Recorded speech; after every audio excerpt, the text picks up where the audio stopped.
All right. Jai Baba, everybody. Welcome to the Lord Meher book reading. We are on page number 2607. And everybody, I request you all who's online to just mute yourselves. And when your turn comes, you can unmute. And after the end of the reading, we will have a small informal chat. Thank you. Final must work, prelude to thunder. Even from his seclusion, Baba was anxious about the sweeper's youngest son, and if no news was received, Baba would dictate a note to Erich to be sent to Pandu, asking why he had not been kept informed that day about Raja's condition. Adi came as usual on Friday, 12th December 1947, and brought Noshirwan Satha and his friend VG Luktuk 47. Baba at first refused to see Luktuk K, who did not have prior permission to come. But then he re- he then relented and spoke with him for a while. Luktuke Bama uncle, as he was called, lived near Akbar Press and had first met Baba through Noshirwan at Mehrabad birthday celebration in 1938. On the 15th, Don was called up the hill to sort out a misunderstanding between himself and Kaka Baria. On Tuesday, 16th December, Baba directed all the residents at Mehrabad to meet him at 4 o'clock, 4 p.m. on top of the seclusion hill. As Tambi Hill later came to be known. Ramju and Adi Jr. were both living in Ahmednagar at this time,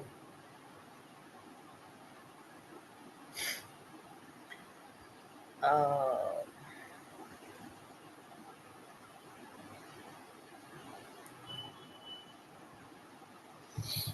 and they too were called as was Adi Senior. Adi's office assistant Datu Mehendarge and the boy Amir. Baba spent some time with those who had come, discussing any individual or collective issues and then send them back to Mehrabad. On the 12th day of Baba's seclusion, 17 December 1947, Baba walked down to Pimpalgaon ashram at 10 that morning, thus ending his seclusion on the hill. Ali Shah was carried down. Jalbai had been staying at Pimpalgaon and left for Pune. On the 18th and 19th of December, Baba sat with Ali Shah for 3 hours each day in a room at Pimpalgaon residence, later Pandu's room. After having worked with him for 2 weeks, Baba sent Ali Shah back to Mehrabad with Baigo. The timing of Adi Senior's visit was changed from every other day at 4 p.m. to 9 a.m. daily. He was always called to drive one of the cars whenever Baba took the women to Saroj Cinema, which he did on 18 December. They were scheduled to see a mystery, The Dark Mirror, but the reels had not arrived. Baba was furious. Adi suggested they go the following day, but all were ready. They had to watch a disappointing Indian film instead.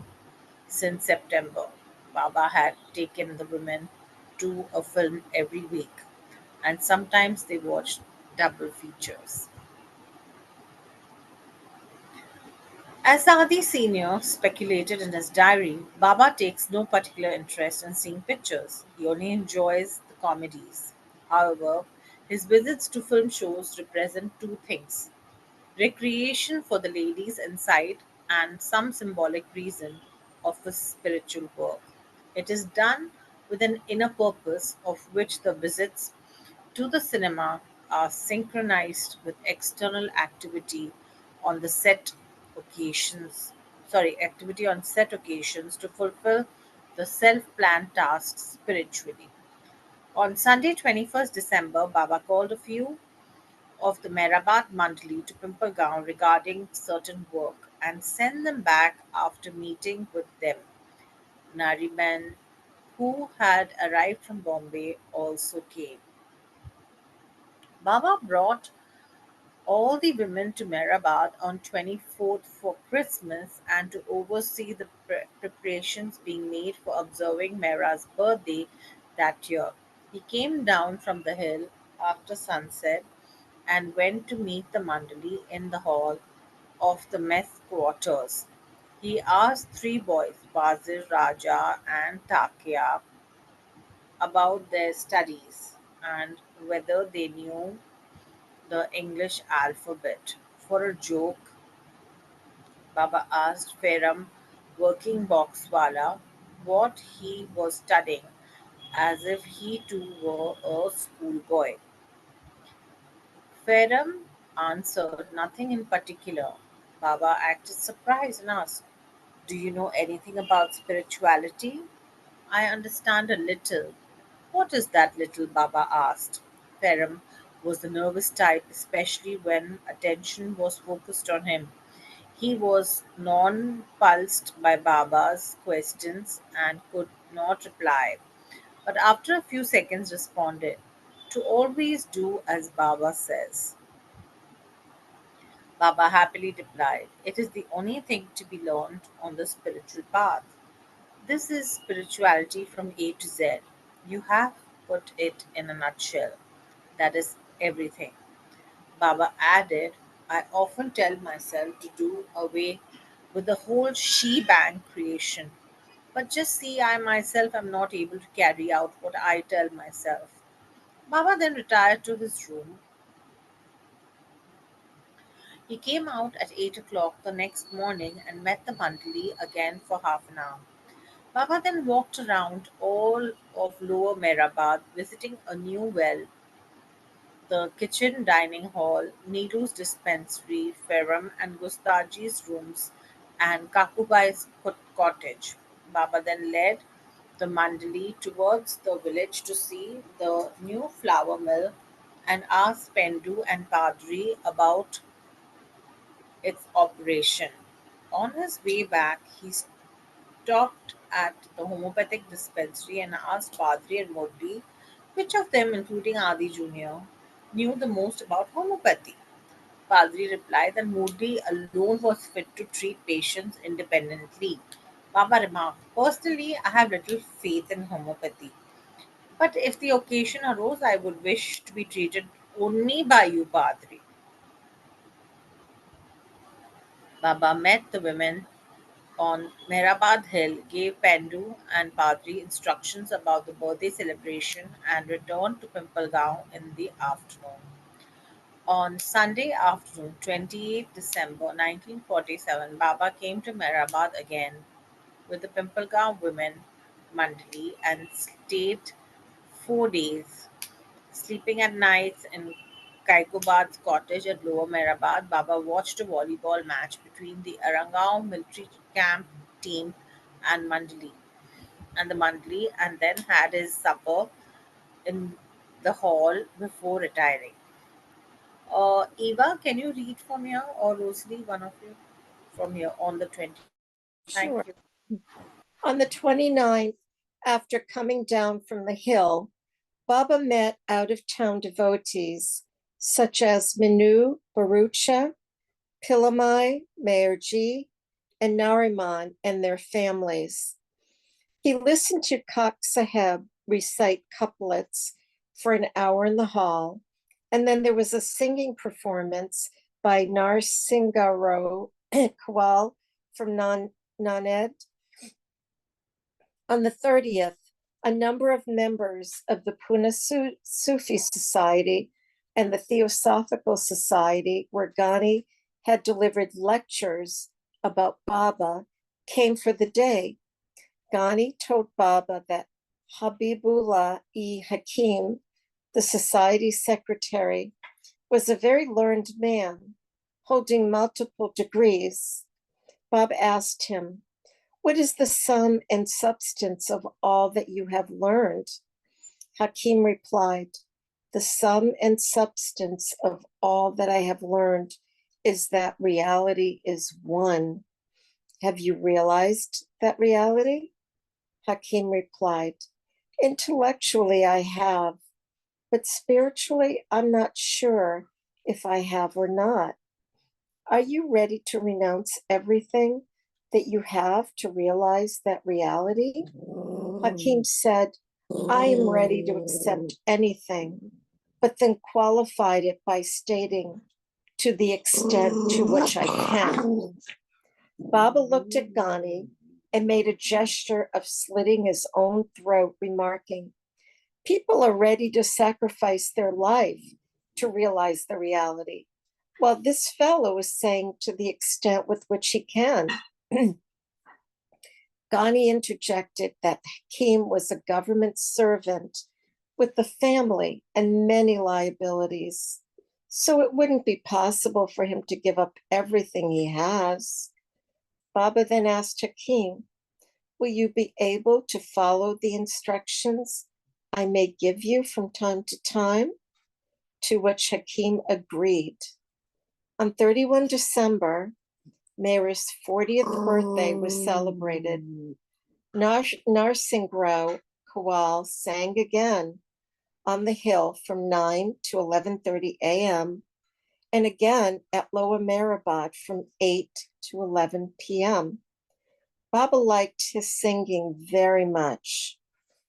Baba returned to Pimplegan at noon on Thursday, 1 January 1948, with Mehera, Mani, Meru, Gohir, Walu, Narina, and Elizabeth. At Pimplegan, Baba discussed publishing work with Ghani and Deshmukh. Deshmukh left on the 3rd, but Baba said that Ghani would not be allowed to leave until he finished working on the foreword to Don's must book, The Wayfarers. Baba took the women to 2 films at Sarosh Cinema on 2 January. The next evening at 7:30 p.m., Adi Sr. drove Baba to Chagan's house in Bingar, where Baba stayed for 3 hours. Baba had continued to keep in touch with his Western lovers throughout 1947. Jean Adriel had been busy working on a screenplay titled Avatar for Baba's film project, which Gabriel Pascal had agreed to direct. However, after perusing it, Baba found the script unsuitable for either the East or the West. This seems to have put an end to that particular phase of Baba's work, as none of the film projects were ever realized. Quentin Todd had passed away in May 1947. For a time, he had drifted away from Baba, but when Margaret Crass returned to England, she met Quentin just 2 weeks before he died. He told her that his love for Baba had returned stronger than ever, and he regretted leaving him. Also out of the picture, but not forgotten, Kim Tolhurst of the original Kimco group in England had not been in contact with Baba or his disciples since 1933. By coincidence, Kim met Margaret Crask one day on the steps of Carnegie Hall in New York City and asked about Baba. Margaret advised her to write directly to him, which Kim did near the end of 1947. Baba sent back this poetic telegram on 31 December 1947. Your letter of love gave both pleasure and pain. Joy, because you remember you have always been mine.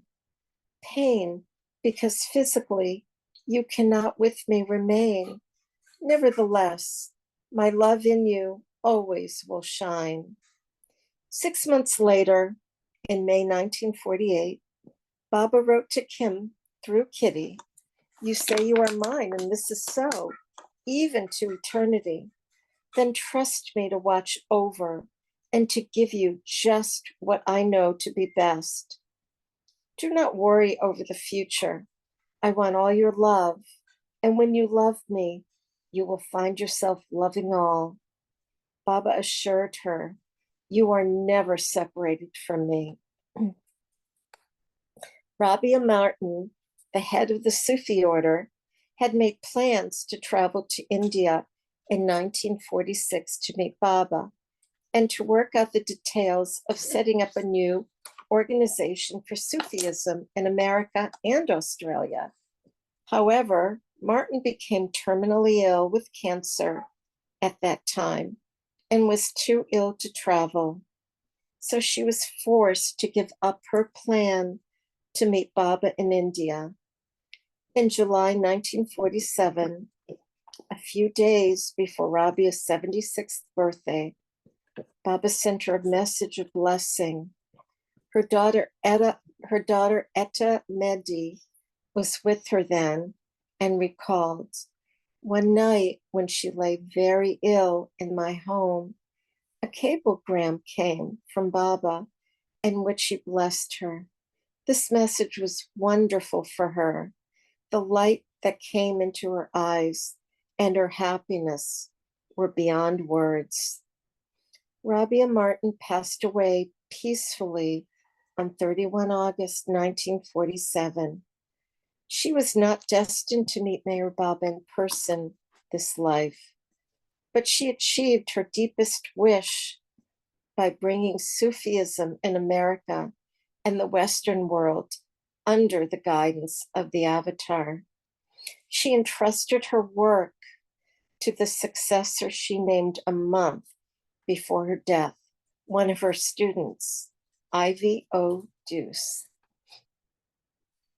After Rabia Martin's passing, the group of Sufis in San Francisco area dwindled to a small number, which met regularly, consisting of Don Stevens, Daphne McDonald, Joyce Ruggles, Louise Urico, and Rosemary McFall.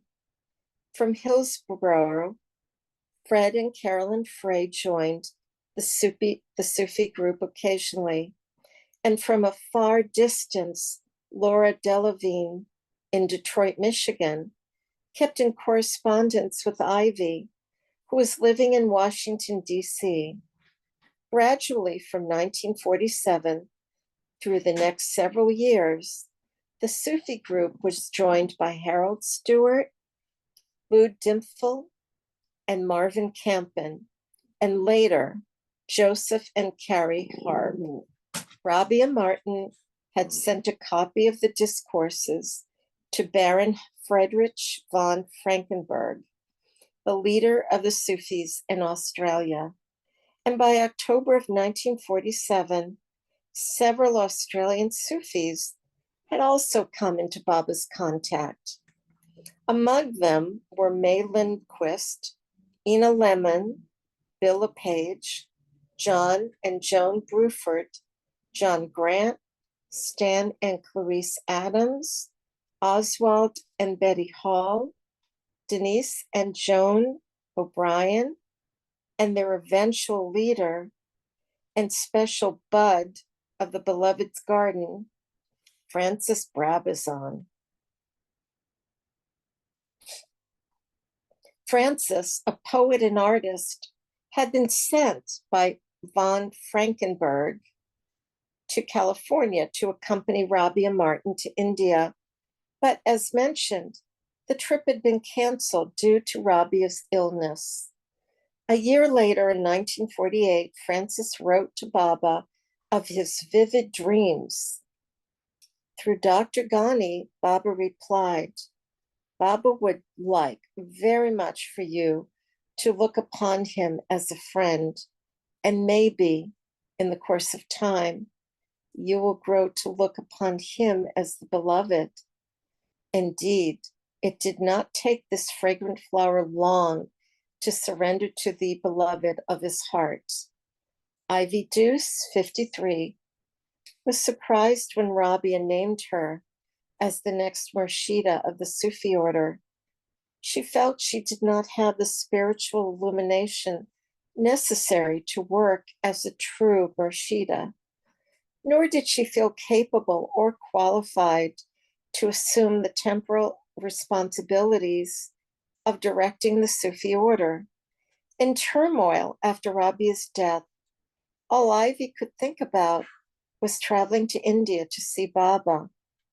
She decided that she had to carry out Rabia Martin's original design to lay the future of Sufism in America at Meher Baba's feet. This she was determined to do. Ivy had been in correspondence with Baba and intended to ask him to appoint an authentic, illumined teacher for the Sufi order, perhaps someone from the East who could come to America and put the order on a stable basis. But Baba had other plans. Baba granted her permission to meet him in India, and on Wednesday, 7 January 1948, Ivy and her 18-year-old daughter, Charmaine, arrived in Pimplegun. Meherji, whom Ivy had met in America when Meherji had traveled on business, brought them in his car from Bombay at 3 p.m. And Baba met with them in Ratan Shah Gaira's cabin, where he usually rested at night. Ghani was reading the alphabet board. Don, Meherji, and Adi Sr. were also present during the interview. Upon seeing Baba, Ivy wept, and her first meeting led to a lifetime of surrender and service at her beloved's feet. She later wrote, "Never had I seen such eyes before. I did not have any idea that such eyes could exist. And yet, here I was looking straight into them through a mist of tears. I scarcely noted that they were brown, very large, keenly intelligent, flashing, expressive, for they had another quality that intrigued and tantalized me as I sat before him." And next reader? Thank you. Rosalie, would you like to read next? Top of the page. Thanks. Can the print be made a little bigger? Mine's very little.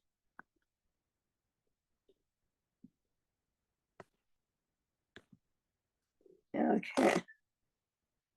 Is that good, Rosalie? Where am I at now? The very top. I kept trying. Yeah.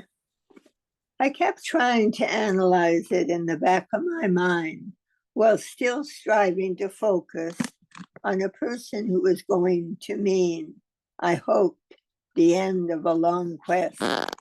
Suddenly I realized what was indefinable in his eyes.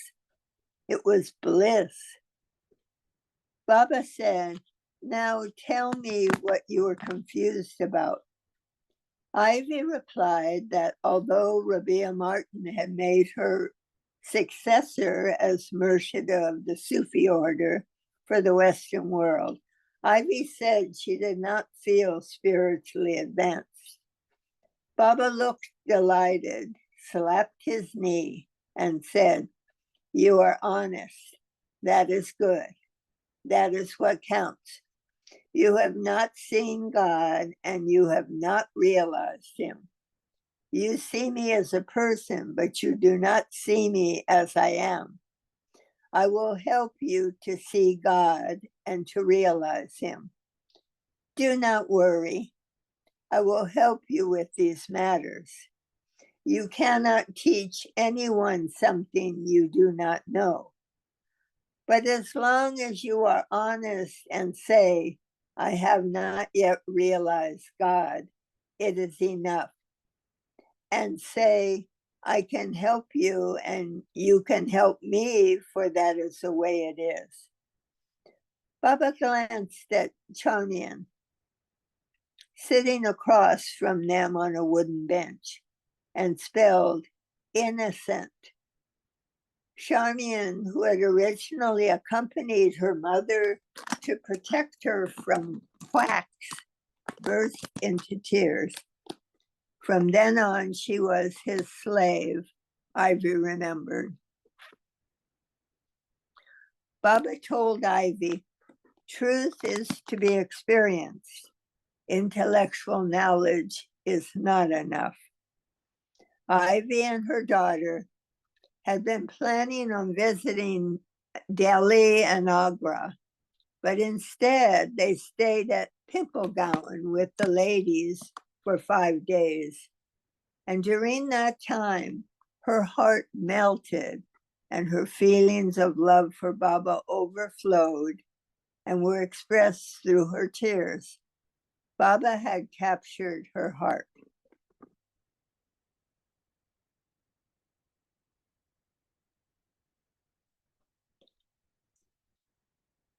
On Thursday, 8 January 1948, she told Baba, I never wanted to run a Sufi order. All I ever wanted to do was sing. Baba told her, I too sing. Down through the ages, I sing. He then advised, you should tell all that you have not seen God nor experienced him. You have been given the post of Murshida from Inayat Khan's disciple, Rabia Martin, and you will help others, and others will help you to tread the path towards God. You, on your part, should go on talking about me to others. By not taking upon the responsibility of posing as a God-realized leader, and by working as my medium, the devotion of hundreds will flow towards me, and you will have no responsibility.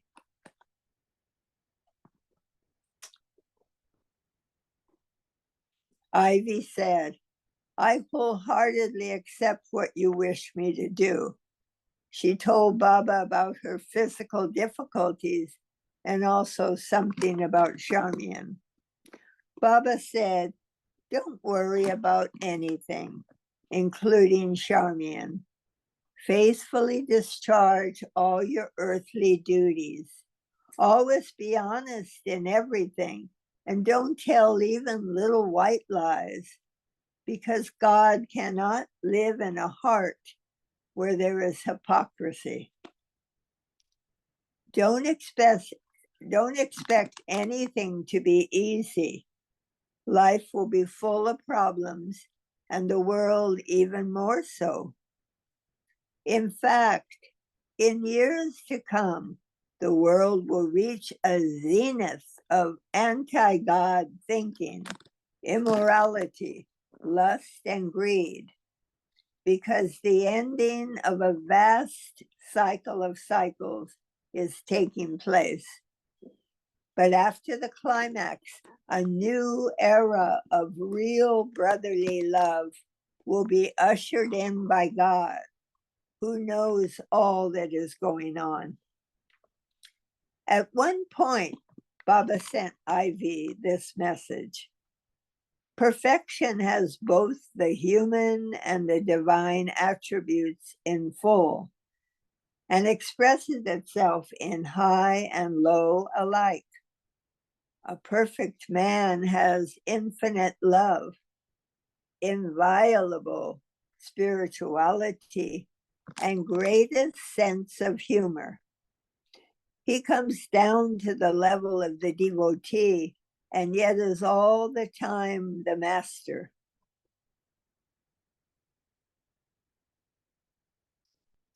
Adi Sr., Narina, and Elizabeth took Ivy and Charmian to Mehrabad for a tour, where Ivy was deeply impressed with how the women on the hill were leading lives of practical spirituality. On the way back, she remarked to Adi how privileged she felt to have met Baba and stayed with him for a few days.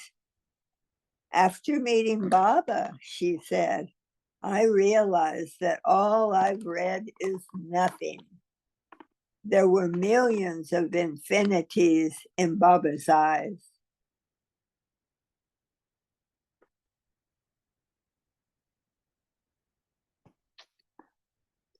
Early on Monday, 12th January 1948, the Deuces left with Adi Sr., Ghani, and Kak Sahib for Pune, from where they boarded a train for Bombay and then departed for America.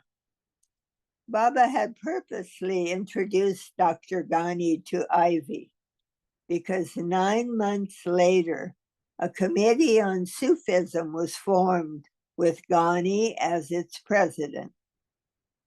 The Sufi Circle was to inform the Sufis in America and Australia about Baba's activities.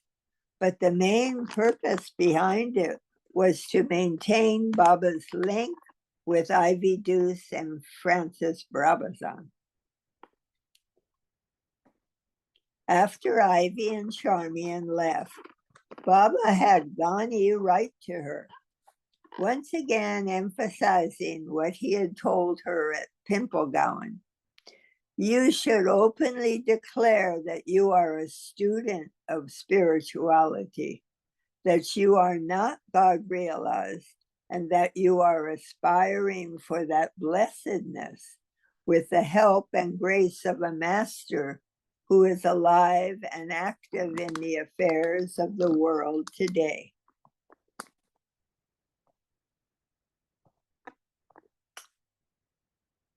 Final must work, prelude to thunder.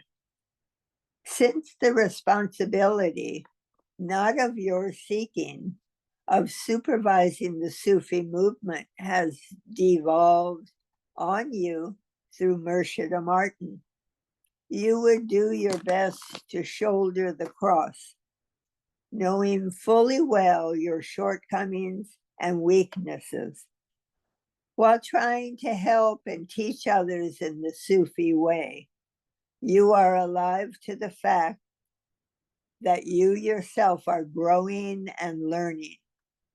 The result of your work, when conducted in this spirit, should be left entirely in the hands of Baba.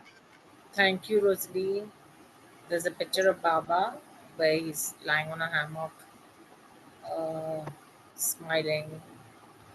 And Marvin, can you read from here? Thank you.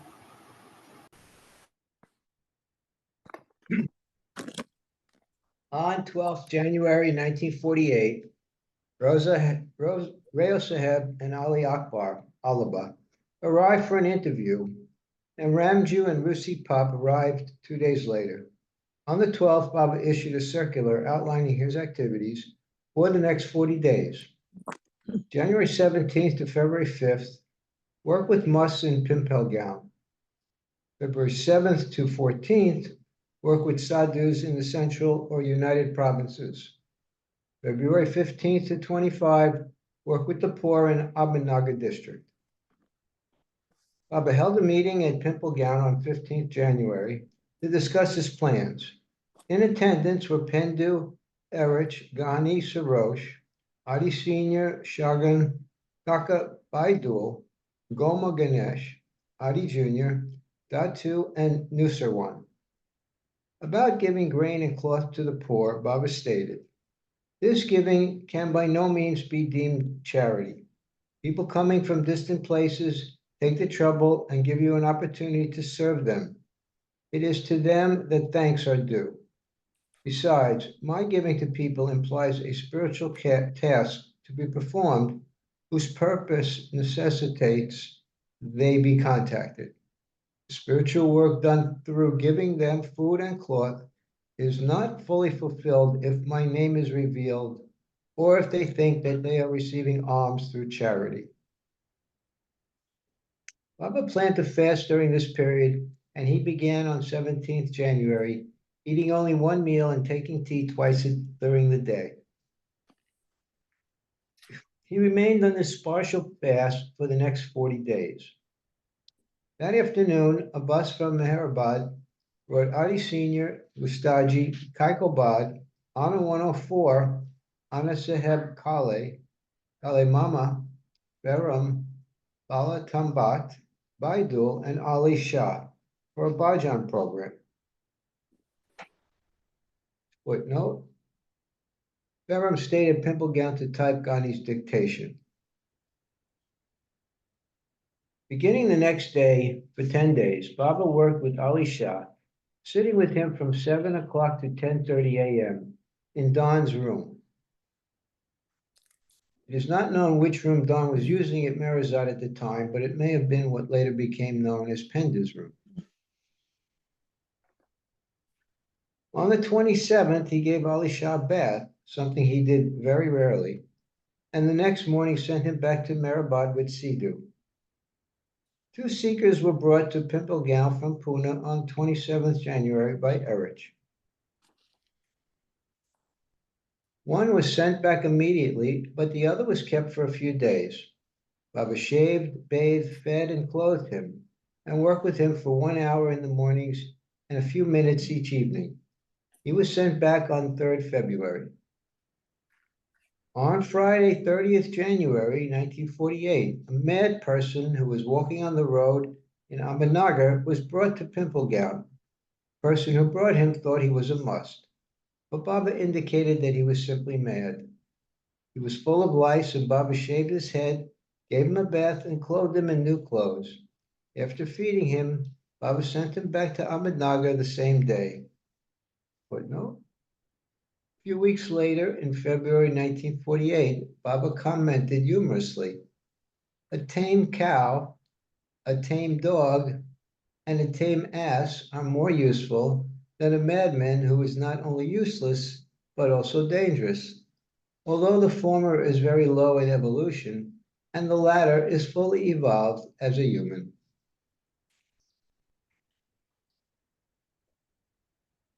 On the morning of the 30th of January, Baba had mentioned, "A very significant event will occur today."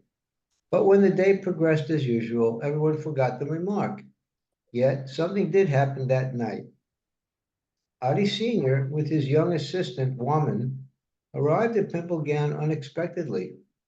Adi would come each afternoon, but never so late. Kaka, Baidul, Don, and Vishnu were surprised by his sudden appearance, and Kaka went to inform Baba.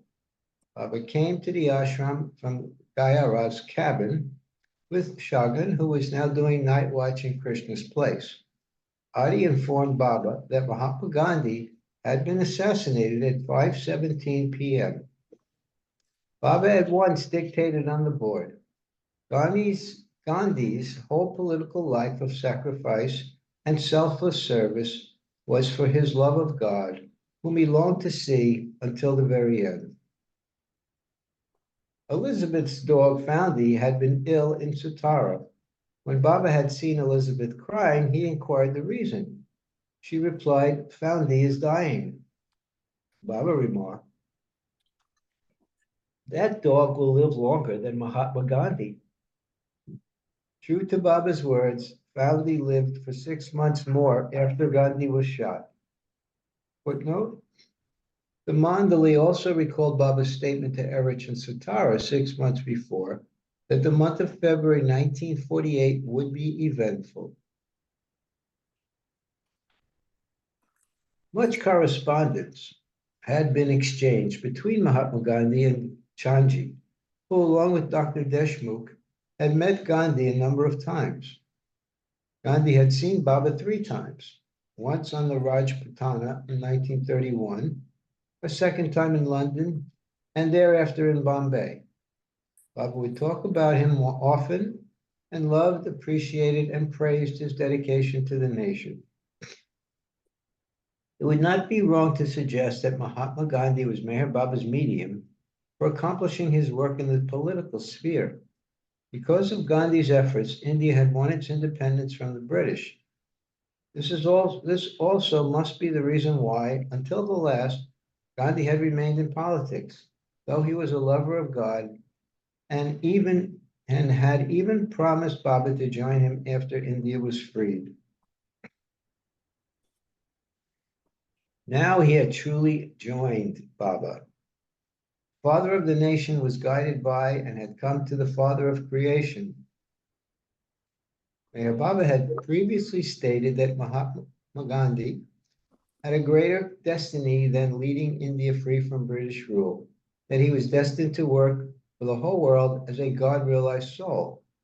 In 1927, Baba had told the Mandali, Gandhi is doing all this with the best of intentions, and therefore will realize God in his third life after this.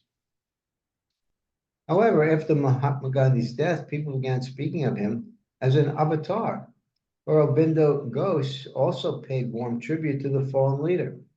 In response to all this talk about Gandhi, on 14 February, Baba issued the following statement, asking each of the Mandali to write down their comments. Those who are confused, used, or defused are refused. And with such people, Baba is not amused. Everything is happening according to the divine plan, and now it is going to be a test for God, the world, me, and you. Aurobindo is a political Hindu yogi of the sixth plane. He is a real advanced saint and a good soul, but not having realized God, he still thinks of politics and Mother India. He called Ramakrishna Paramahansa and Ramatirtha avatars, and it would not have been surprising if he had called his political saintly friend Gandhi names or paid him tributes as suited him, from avatar downwards to political opportunist. As for Gandhi, he was surely one of the greatest men of the world, and a saint because of his sufferings, sacrifices, and love for the nation and love for God. But to call Gandhi an avatar is emotional trash and sentimental nonsense. One who always waited for the inner voice to guide him cannot be an avatar, because the avatar is the voice itself. One confessing of his Himalayan blunders and of being occasionally in darkness, weak and imperfect, cannot be the avatar. The avatar is all knowledge, all power, all bliss, all perfection. The truth of the situation is that Gandhi never claimed avatarship for himself, nor even sainthood, and this enhances his greatness all the more. Even Jinnah, the leader of Pakistan, is considered by the Muslims as the savior of Islam. After his death, which is in the near future, he will also be acclaimed by the Muslim world as Ayman Mehdi, the Muslim avatar. Footnote. True to Meher Baba's words, Muhammad Ali Jinnah died 8 months later in September 1948.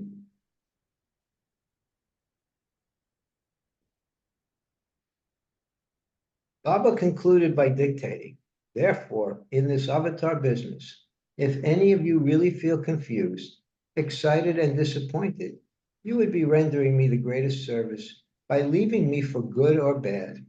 I want you to be honest with yourself and with me, because I am, what I always was, and will ever be.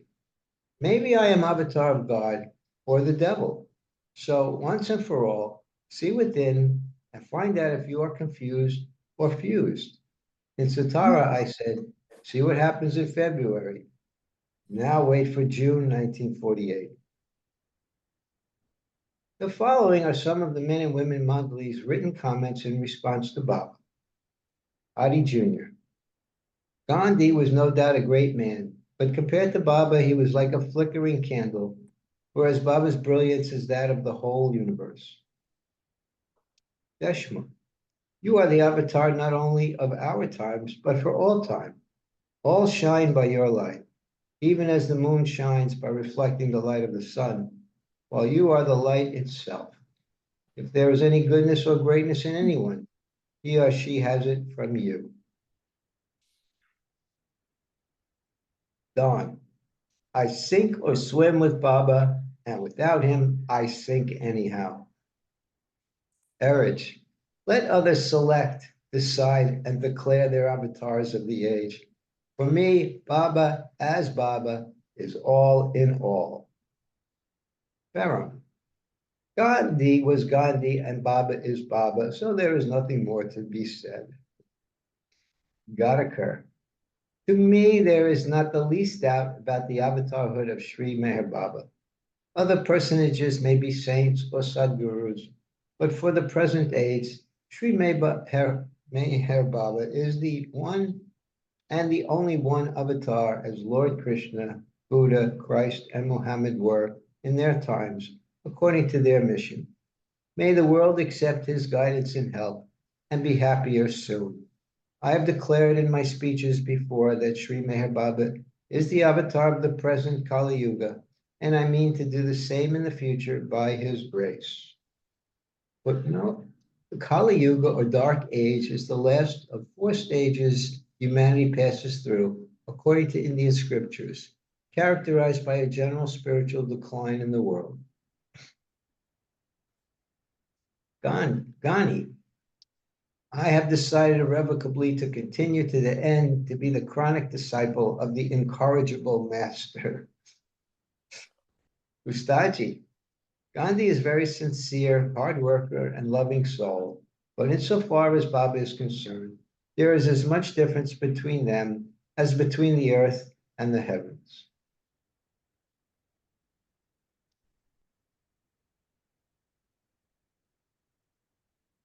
Jal Kerawala, Baba is light. I feel in the very near future this light is going to dazzle everyone in this materialistic world, which has descended to the utmost depths of darkness, probably according to a plan, so that the beauty, love, and reality of the light to come might be duly appreciated, valued, and cherished by generations to come. Kakalbag, I only know from the bottom of my heart that my dear Baba was God. He is God, and he will be God forever. I see him as God. I honor him as God. I love him as God because he is God. Kaka wrote, happen what may, I will always stay with Baba, I say. Merlin, whatever is said and happening around me, my inner voice compels me to believe in you, Baba, to the end. Nilu, nobody until now, or at least I have not, has ever doubted our beloved Baba's divinity or avatarship. Such doubts and hesitancy never enter our hearts and minds. What amazes us is why should our avatar entertain doubts and suspicions of his own disciples who have stood with and by him all these years? I have been and will be with him for good and bad until I die. Padre, I have seen many Februaries and many Junes, and I will see some more of them. Maybe I am avatar of God or the devil. No arguments. Pendu, as you know well, I have nothing to do with this avatar or God business. I only know one thing, that I have to serve you. Sarosh, philosophy or spirituality is not my line. I am a happy-go-lucky fellow. The only one to whom I bow with open heart as God is Baba. Come what may, it is my dharma to serve and obey him. In his service, I take pride, feel happy and worried, but I will do my best at all times with all my heart. Maybe one day I will become his governor. Elizabeth, one thing I know, if you had not come into this life, there would have been no other master or avatar for me. Having come, there can be no other way for me, beloved Baba. Kitty, the knowing of a living Buddha, Christ, or Avatar can only be a certainty for the disciple through the grace of the Master. Until that hour, the disciple walks by faith. But greater than faith is your love. Um, Madeline, would you like to read next from the top of the page? Thank you, Jai Baba. Okay, Jay Baba. Let me just sit over here. Your love brought me to you. Your love has kept me with you, and your love will bind me to you till the end. This is sufficient. Can anyone who is not divine love himself? Can anyone who is not divine love himself, fill his disciples with the love that is love for its own sake? Narina, in you, who can do what no man can, as you have proven to me, I believe, with renewed enthusiasm, I here re-sign. For you, I am ready to live and die. Rano, the one certainty in my life is you, beloved Baba. I am yours and will always be yours. After Mahatma Gandhi's assassination, there were disturbances throughout the country. Even in Ahmednagar, some Indian congressmen had burned down the house of some Mahasabites, members of a Hindu reactionary political group. When they saw that they were holding a celebratory party over Gandhi's demise, the Congress Party blamed the Mahasabha Party for Gandhi's death, as it was one of their members who had killed Gandhi.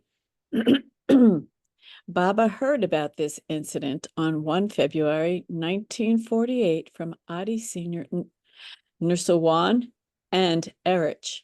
Baba commented to Nursawan, "Don't be sad. The Mahasabites are glad that they got rid of Gandhi, who they thought was appeasing the Muslims.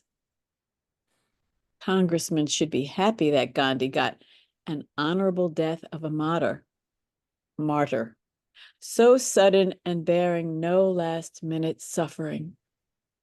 Then Baba made a dire prediction. The future world upheavals, which will result in the loss of 75% of human lives in the world, will render every previous event into insignificance. Baba sent a circular to his lovers, directing them to carry out one of the following 5 instructions from the 1st to the 25th of February, 1948. 1. To eat only once during each 24 hours and take tea only twice. Water may be taken as and when required. 2. To observe silence. 3. To feed with one's own hands, one poor man or woman each day. The poor person must be a different one each day. Therefore, the same person should not be fed twice. 4. To abstain literally and absolutely from any sexual relations whatsoever. 5. To meditate each day for 1 hour. Thus, although Baba's 1-month meeting had still not actualized, he did keep his inner and outer contact with his lovers in India and abroad by allowing them to participate in his work in such ways. On Wednesday, 4 February 1948, Baba again sent for Ali Shah. Baba sat with him for 2 hours, from 9 a.m. to 11 a.m., and then sent him back to Meherabad with Adi Sr.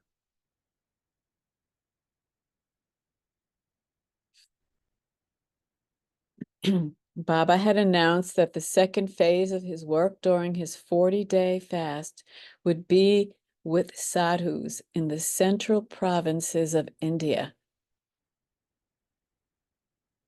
Footnote. The Central Provinces was a province of British India and consisted primarily of the present-day state of Madhya Pradesh.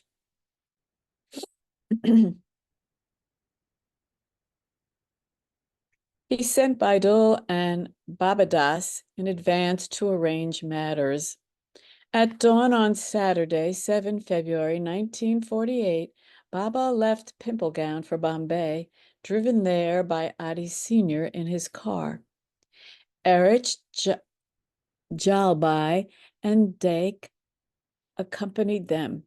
That afternoon at 3:15 p.m., Baba contacted the Musts, Ali Asghar in Mahim, a suburb of Bombay. This was an extraordinary contact. Ali Asghar had one brother and 7 sisters who were Musts from birth. His older brother, however, was not a Must. It was said that their father was a saint. After working with Ali Asghar, Baba went to Kolaba, where he contacted a 5th Plain Must named Pathan Baba. Footnote. The Must was also known as Isur-i-Azam Baba. In 1942, Kaka had contacted Pathan Baba, who at that time had refused to meet Baba in Lonavala, declaring, "What should I come for, since your soul and mine are with him?" He then gave Kaka an orange, claiming about Baba, "The key to the whole world is in his hand. All countries, Russia, Germany, and others, do as he directs." Another Must was found in Bandra, living behind the Mount Mary Church. He was called Billy Catwalla because of his penchant for being surrounded by stray cats. Baba gave him a rupee during the contact. After working with these Musts, Baba entrained for Allahabad the same evening, joined by Sadashiv Patel and Vithal Bok from Pune. Baba and the Mandali arrived in Allahabad at 10 p.m. on the 8th and were met by Baidul and Babadas. The next morning at 7 o'clock, Baba began his work of contacting sadhus at the Ardha Kumbh Mela, as he has done 6 years earlier. Baba did not permit the Mandali to witness his work, but it can be presumed that he went to the different camps where the sadhus had gathered and laid his head on their feet. Baba returned near 10 a.m., indicating that his work was finished. He had contacted an amazing number of 4,000 sadhus in the short span of just 3 hours.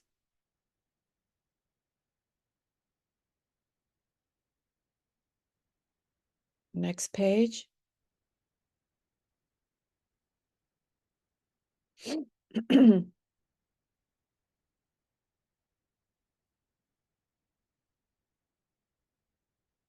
Next page, or we're Sorry, finished? I'm having trouble going Oh, to, okay, there it is. Okay. okay. I wasn't sure if you wanted to stop or not. Yep. This physical exertion is awfully small. Awesome, better. Thank you. This physical exertion of bowing down and rising and bowing down again to such a great number, one after another, proved to be a tremendous strain on his body, especially his neck. Baba did not reveal how many of the sadhus were genuine or advanced. However, afterwards, Baba walked around Allahabad and worked with 4 genuine musts. Vishwanath Baba, who appeared as a sadhu but was a must, Shah, I'm not sure how to say it, Shah Saheb, who oddly carried around a book under his arm and wore a pair of spectacles, Kamrudin, who was naked except for a loincloth and usually was surrounded by a pack of dogs, Sheik Mardan, who was always stark naked in all weather conditions and was known to be a heavy smoker of hemp and had a passion for tea. Baba departed Allahabad on the night of 9 February, taking Sadashiv, Vithal, Bedul, Erich, Jabai, Dek, and Adi Sr. with him, and leaving Baba Das behind. They spent 36 hours in the train, changing trains several times en route. During the journey, as well as during his strenuous work in Allahabad, Baba and the Mandali had been observing their partial fast of 1 meal a day. At one station, they got down at 2:30 a.m. to change trains. Although their next train was at the station, it was not scheduled to depart for several hours. So Baba and the men washed their face and hands and boarded it to rest.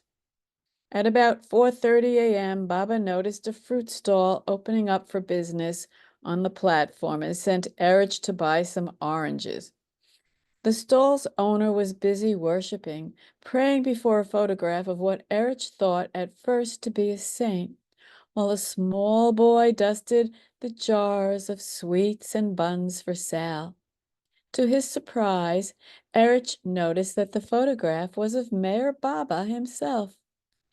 Baba had told him to purchase 6 oranges, one for each of them, and Erich asked the lad the price. The boy replied 1 anna per orange. From the train, Baba gestured to Erich, "Since we are buying 6, try to bring him down." Erich began bargaining and ended up paying 5 annas for the 6 oranges. When he returned to their compartment, he told Baba that the man had been praying before his photograph, but Baba did not pay much attention to it. In the train, Baba handed each of the men an orange, and Erich went to wash the one meant for Baba before cutting and serving it to him.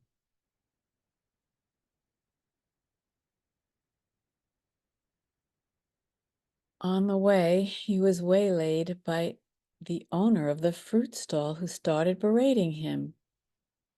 "You men have taken advantage of my boy before I was open for business. You looted the boy." "What is the matter?" Erich asked. "We paid for the fruit." "Yes, at 1 anna less. Pay me 1 anna. My prices are fixed," the shopkeeper insisted. "We bargained, that's true, but your boy agreed." "He had no right to agree. He is only employed to sweep the place. You'll have to pay the amount or return the fruit." Erich returned to the compartment, and Baba instructed him to tell the man, "Once a bargain is struck and the transaction takes place, it is your duty not to go back on the deal." But the man would not listen and insisted they either pay the extra 1 anna or give the oranges back. Erich vainly tried to convince him. Need to rise it up a little bit, please. This is not a good attitude. It's only 1 anna, and that too the first sale of the day, considered auspicious. Because the man had been worshipping Baba's photograph, Baba was taking pains to point out that his attitude was wrong. It was not a question of paying the extra money, but the man was stubborn and eventually took back the oranges. Erich asked, "Shall I tell him it is you, Baba?" Baba had covered his face with a shawl to avoid being recognized, which he always did while on tour. Baba replied, If he knows that, he will bring his whole stall here. How will he gain by that? He has benefited by praying to my photograph in my presence. Only that much is in his lot. Baba and his companions arrived at Bombay's Victoria Terminus on the morning of 11 February 1948 and were met by Nariman and Meher. Even before going to wash off the dirt of the journey, Baba went to commune with 4 musts. The most important one among them was the must Saint Umar Baba, who was the present spiritual chargeman of Bombay. Footnote.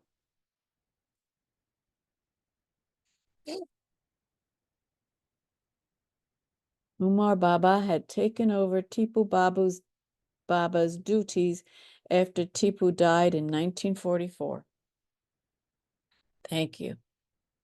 He was on the 6th plane and lived in a graveyard, and that is where Baba contacted him early in the morning. Afterward, Baba worked with a good must in Bendi Bazaar and 2 other musts elsewhere in Bombay. Baba promptly left for Pimplegown, breaking his journey in Pune, where he visited the Jesawala family and Bedham's family. He returned to Pimplegown the same afternoon.